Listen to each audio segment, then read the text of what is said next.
Hey there, and welcome to a special solo episode of I Am Northwest Arkansas. As we close out 2025, I wanted to take a different kind of pause, not just to look back on this past year, but to gather some of the best wisdom I've heard along the way. Some of it came from national voices, like a recent New York Times article that really stuck with me. But a lot of it came from right here, from the incredible guests we've had on this show all year long.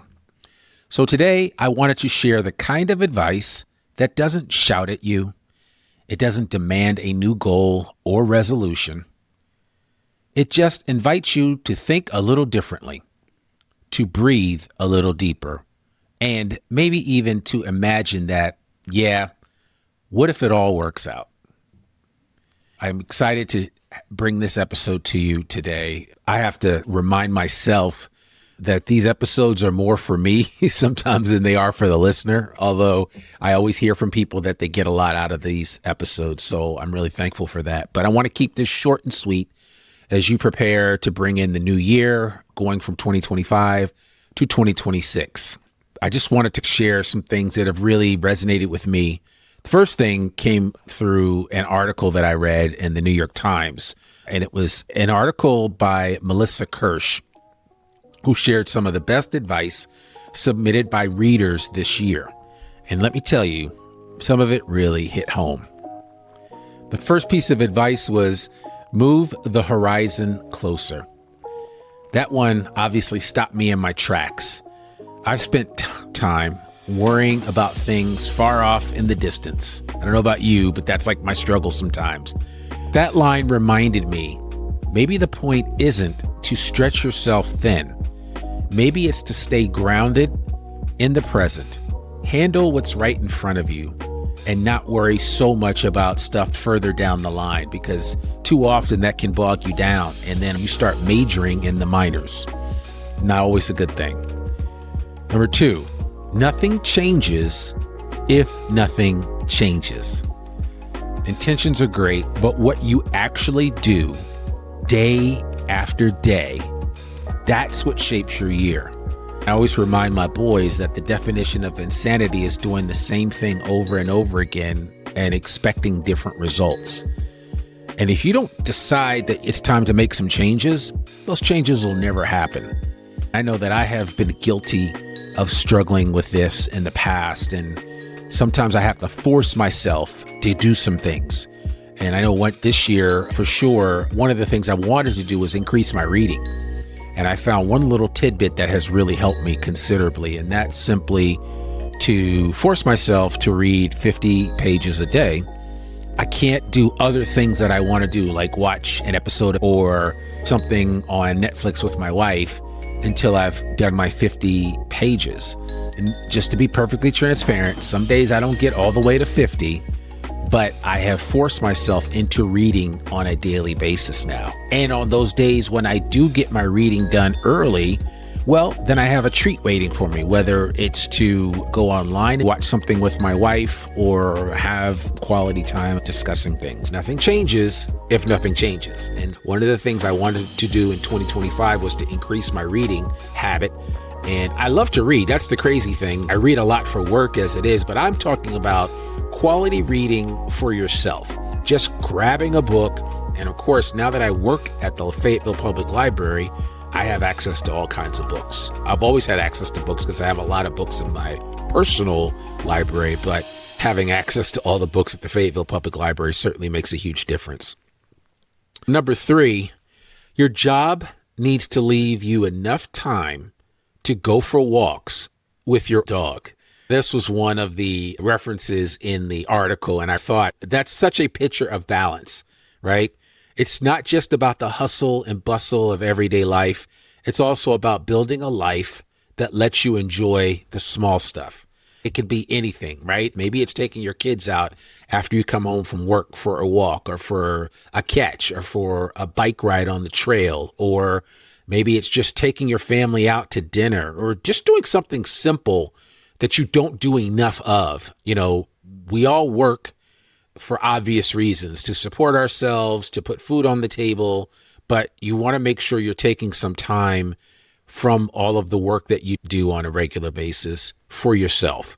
Walking an old dog is a great metaphor for sometimes the things that we need to find in the margins to take advantage of so that we don't allow the busyness of life to overtake us. Now, the article really, stuck with me, and I'm going to put it in the show notes for you to read. I just wanted to share a couple of parts from the article, some really great ideas about things that you should be doing, things that you shouldn't be dwelling on. It was some of the best reader advice that Melissa Kirsch had received over this past year. I certainly want to encourage you to check that article out when you get a chance. Now, I want to go on to talk about some of the wisdom from right here in Northwest Arkansas. If you've been listening to this show this year, we've had powerful conversations. Entrepreneurs, leaders, artists, community builders, and so many of them dropped wisdom that still echoes in my mind. Here are a few that come to mind. I'll reference the episode numbers so you can go back and listen to them. I'll try to link to all of those episodes in the show notes. One of the big messages that I heard over and over again from several people on the podcast is that second acts and the courage to start. Don't be afraid of second acts. I said it's never too late to do the thing you're called to do. That was the episode that came out right after my TEDx Fayetteville program. And that was episode 330. That really stood out to me in terms of my ability to share what my experiences were and why I've come to a realization that it's never too late to do the thing that you're called to do. I really encourage you to go back and listen to that full episode and think about some of the things that you've wanted to do, especially if you're at halftime or older. I don't care if you're 50, 60, or 70. It's never too late to do the thing that you're called to do. Some advice that I got from Matt Buell, the artist, the woodworking artist. I mean, Matt is insanely talented. And Matt said, go out and fail some. I'm paraphrasing here, but he really brought it home in that episode about his career and how he found woodworking at a later age, which, kind of lends itself to this whole concept of it's never too late to do the thing that you're called to do. And through a number of ups and downs in his early life, he became an amazing woodworker. And man, if you see his work, you would understand what I'm talking about. Highly recommend that you listen to that episode. I mean, Matt dropped so many just gems that they're certainly worth listening to. Failure isn't the enemy, it's the path. Your calling comes whenever it comes. It doesn't check your birth certificate to see how old you are or, oh, you're 55, so it's too late. That doesn't work that way. If your calling hits at 60 or 65 or 70, then, hey, that's when things can start for you, depending on where you are in your life. And so I really want to encourage you to think about that. Failure certainly is not the enemy because you are going to fail along your road, but the path is what you need to take in order to get to where you're going. If you don't put yourself out there, if you don't try new things, you'll never ultimately achieve the goals and objectives that you wanted to achieve. It's one of the reasons why I keep putting out there that I'm working on a book, because I kind of need that pressure in order to get this book done. And it has caused a lot of people to ask me, how's the book going? And that's pressure for me. To be perfectly transparent, I've had periods where I wasn't writing nearly as much as I should be for a variety of reasons. Life happens, new jobs, new opportunities, a lot of podcast episodes, but I am working on my writing. It is a desire of mine to write a book that impacts others. That's the whole purpose of why I've put myself out there. If I didn't want anybody to know about it, I wouldn't say it. And if I didn't want the pressure of people asking me about it, I would keep my mouth shut. But I actually like the pressure and I appreciate people reaching out and asking me how the writing's going and what I'm doing. So keep the questions coming. This book is going to come out, whether I like it or not. One of the concepts that we talked about a lot this year on the podcast was authenticity. And I remember listening to Randy Pulaya from Whips, West Indian Pepper Sauce. It's a great couple that has made West Indian pepper sauce. They talk about losing a corporate job and stepping out in faith to start this pepper sauce business. One of the things he said was, come as your authentic self and take the wall down and tell people your story. I love that advice because I think people can appreciate your story, warts and all. Too often we want to come through as if everything is perfectly scripted. Like on Instagram, when you see all those posts of people living their best life, and then in reality, it's like people that show photos of a garage full expensive cars, when in reality, they rented a bunch of those cars and the home they took the pictures in. Just be yourself. People can appreciate your authentic self because it tells a real story of who you are and where you are. When any of us sees an authentic story, it resonates more with our own journey and with our own walk. And so I certainly want to encourage you that in a world full of branding and noise, authenticity still cuts through. So be your authentic self in 2026. That quote about authenticity from Randy Pulaya is from episode 333 of the podcast. The next thing is community and risk. I love this quote from Lynn Wong from Pedal Park. Lynn has just become a dear friend, but she talked about if we didn't take the chance on ourselves, who would? She and her husband started Pedal Park and the Pedal Pops brand. I was encouraged by hearing their story. I really want to encourage you guys to check out that was episode 326. And, you know, one of the things that I took away from that conversation with Lynn was that entrepreneurship is about serving others through risk. You're going to have to get out there and stub your toe and make mistakes in order to make things happen. I really want to encourage you to get out there. Mike and Lynn are doing an amazing job with Pedal Pops and Pedal Park.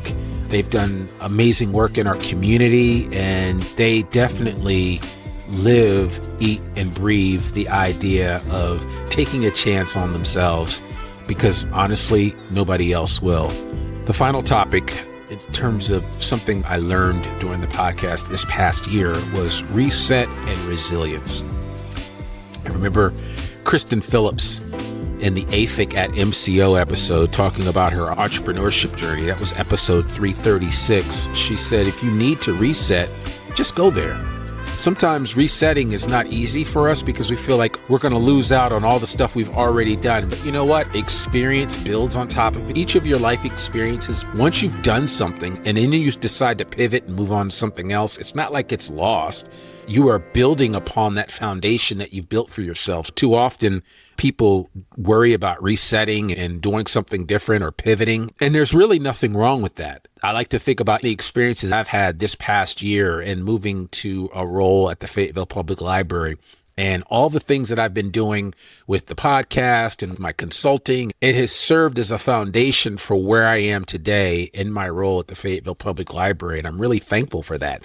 And that informs how I'm able to perform and respond. It also informs how I'm able to do my job at the highest level possible. And it allows me to do my podcast even better. And so, you know, resetting, there's nothing wrong with it.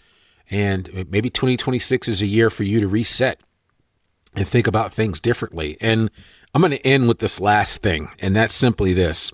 As I reflect on several episodes from the I Am Northwest Arkansas podcast in 2025, to everyone that was a guest on the podcast in 2025, even if I didn't mention you, I want you to know that you did make an impact on me. And I know you made an impact on a lot of the listeners of this podcast. This last piece of advice really stuck with me. It's from Francisco Valencia, the Frisco Kid. And he just got married. Shout out to him and his beautiful wife. One of the things he said is smile. A smile allows you to get into any door. Too often we see frowns on people's faces or a sour mood, and that will get you nowhere. I tell my sons all the time, your smile is the entrance fee to doing a lot of things and getting through doors that you wouldn't normally get through depending on your countenance and how you carry yourself. I loved how Francisco talked about how his smile can put people at ease, and it makes all the difference in the world. I really want to encourage you to smile more. That certainly could help you out. It was a piece of advice that I was reminded of this year in 2025 that I'll continue to carry with me in 2026. I really want to encourage you to take advantage of that. Finally, I just want to connect the dots here before I land this plane with this particular episode.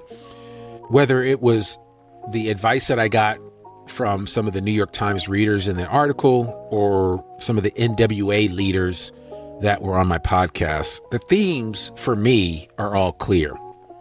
1, be present. Put your phone down more often than not. 2, start small. Focus on one change that you'd like to see happen and just work on that. And once you've achieved that, go on to the next thing. Too often we put like 15 things that we want to change in our lives over the course of a year, and it's overwhelming, right? And so how do you eat the elephant? One bite at a time. So start small, focus on one thing that you can change and do that. Tell the truth. Be honest both with yourself as well as with others. Even through the struggle, you've got to put yourself in a position to be honest with yourself. Know what your limitations are. Know what you can do. Know what you can say yes to versus what you have to say no to. And remember, just because you say no to something doesn't mean that shuts the door for the rest of your life. It just might mean not right now. That's the important thing that we have to remember. So I really want to encourage you to be thinking about that. The next thing is to let yourself grow. 2026 needs to be the year of learning for you. I know it's going to be a year of learning for me. I try to treat every year as a year of learning. And I always use this phrase, and I know it is not grammatically correct, so don't come at me if you're an English teacher. Always be learning. I took that from the Glenn Ross movie where Alec Baldwin is always talking about sales and always be closing. I just changed it around, and I've always said, always be learning. It's a struggle. I get it. Especially as we get older, I got these gray hairs. You should never consider yourself a finished product. There's always room for improvement. It's a struggle at times, but I want to encourage you that it's never too late to learn, grow, and identify with something that seemed foreign to you previously. But now, as you've gotten older and a little bit wiser, you've developed the ability to carry something that you couldn't carry previously. I just really want to encourage you that you should let yourself grow in 2026. Finally, don't rush the process. Take your time. All right. It's just that to me is some of the simplest advice that I can give you. In 2026, as you put plans out to make changes in your life, don't rush the process. Allow it to unfold. If all of a sudden you want to, I don't know, I know something that I always like to do is stretch more. If you're trying to stretch more, just string together 5 or 6 days of stretching and see if you can keep going after that, right? See if you can get to 21 days and then see if you can get to 60 days and you go on from there. But even a minute worth of stretching makes all the difference in the world. I want to be more flexible, but I recognize that I can't stretch for 15 minutes once and expect to be, what was that character's name? There was a toy back in the day of Stretch Armstrong. I know I'm dating myself now, but if you remember Stretch Armstrong, and if you don't know who Stretch Armstrong is, go look it up. But Stretch Armstrong would be able to stretch and contort and do all these things. I remember it just stuck with me. Even if you feel like you can't stretch, you can't like bend over at your waist and touch the ground, which I can do with my palms on the ground, even at my age. I want to continue to do that. I want to stretch more in 2026. And if that's something that you want to do, don't rush the process. Take your time.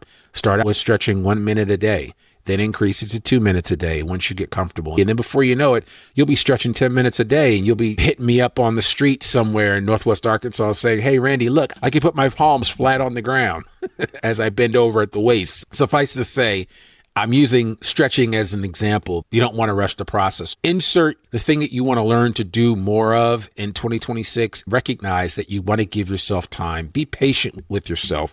It is not as difficult as you think it is. That's kind of my advice for 2026. What am I personally going to take into 2026? One of the things that stood out to me was I'm not going to pick up the rope. When someone starts an argument, when things get tense, you don't have to engage people. You can respond with calm. You can walk away. So whether it is a coworker, a friend, or heaven forbid, a family member, you don't have to take the bait. We are in an age where everybody wants you to fall into a trap. My encouragement to you is simply not to pick up the rope and don't let it get to you.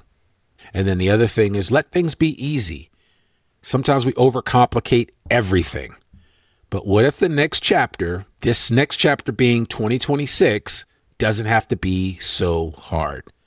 Start celebrating those small victories that you experience and move on from there. I really want to know, for those of you that are listening and have made it this far in the episode, what's the one piece of advice that has stuck with you in 2025?